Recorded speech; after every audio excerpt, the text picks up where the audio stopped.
Ito yung pinag-troubleshoot namin guys nung nakaraan. Bali, single phase kasi ang connection niya noon, tapos ginawa kong 3 phase.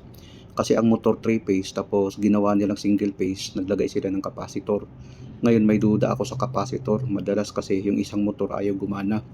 Kaya ang ginawa ko, minabuti ko na gawin na lang 3 phase line dahil mayroon namang 220 volts. So, yun ang ginawa ko guys. Dahil ang motor kasi dyan na ginagamit, yung vacuum motor, so 220 volts. So, mayroon silang 3 phase line. Kaya ang ginawa ko, kinonvert ko na doon sa 3 phase line. Kumbaga, 3 phase na yung ginamit. Dati kasi single phase ang ginamit yan, ginawa ng Egyptian. Bali, single phase ang supply, gumamit ng capacitor dahil 3 phase yung motor. So ngayon, binago ko na ginawa ko ng 3 phase ang connection, ang power supply niya. Kung makikita natin guys, okay na yung vacuum nila. Oh. Talagang nagba-vacuum siya kahit maramihan.